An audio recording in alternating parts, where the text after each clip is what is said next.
మా రిక్వెస్ట్ ఏమంటే ముఖ్యమంత్రి గారు అప్పటి ముఖ్యమంత్రి గారు చంద్రబాబు నాయుడు గారు 2014-19లో అప్పుడు అడవిపల్లి ప్రాజెక్టు విజిట్ చేయడం జరిగింది. అప్పుడు మాట చెప్పడం జరిగింది చంద్రబాబు నాయుడు గారు 2014-19 మధ్యలో. గౌరవనీయులు చంద్రబాబు గారు ఆ రోజు మాట చెప్పిన తర్వాత వైసీపీ ప్రభుత్వం 19 వచ్చిన తర్వాత ఒక్క రూపాయి కూడా ఖర్చు పెట్టలేదు.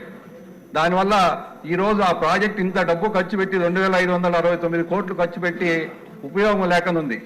అధ్యక్షులు గారు గమనించాలా, ఖచ్చితంగా మినిస్టర్ గారు లోకేష్ గారు ఎవరైతే ఉన్నారో అతను ఇంట్రెస్ట్ తీసుకొని మినిస్టర్ గారు ముఖ్యమంత్రి గారు చంద్రబాబు నాయుడు గారు ఈ ప్రాజెక్టు కంప్లీట్ చేస్తే సాగునీరు 82,000 ఎకరాలు ఒక కాన్స్టిట్యున్సీ చిన్న విషయం కాదు. ఉమ్మడి జిల్లాలోనే 1,80,000 ఉంటే ఉత్త పీలేరు కాన్స్టిట్యున్సీలోనే 82,000 ఎకరాలు సాగునీరు వస్తుంది. మనకు కావాల్సిన డబ్బు పీలేరులో కంప్లీట్ చేసేదానికి 283 కోట్లు కావాలా. టోటల్ ప్రాజెక్ట్ కంప్లీట్ చేసేదానికి 629 కోట్లు కావాలా. కాబట్టి మినిస్టర్ గారు కానీ, ఆనరబుల్ చీఫ్ మినిస్టర్ గారు చంద్రబాబు నాయుడు గారు కానీ, యువ నాయకులు లోకేష్ గారు ఆ రోజు 4 days పాదయాత్ర చేయడం జరిగింది పీలేరు కాన్స్టిట్యున్సీలో.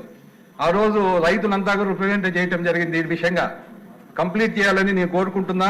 అదేవిధంగా రాయచోట్ల 30,000 ఎకరాలు, ఈ మదనపల్లి కానీ, తమ్మలపల్లి, కుప్పము ఉమ్మడి జిల్లాలో దగ్గర 2 లక్షల ఎకరాలు వస్తుంది అధ్యక్షులు గారు.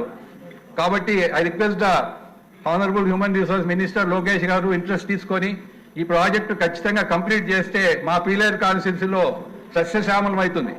82,000 ఎకరాలు ఒక కాన్స్టిట్యున్సీలో చిన్న విషయం కాదు. మనకు కావాల్సిన డబ్బు 282 కోట్లు, ఖర్చు పెట్టిండే 2,500 కోట్లు. ఇప్పటికీ టోటల్ ప్రాజెక్ట్ కంప్లీట్ అయ్యేదానికి 629 కోట్లు కావాలి.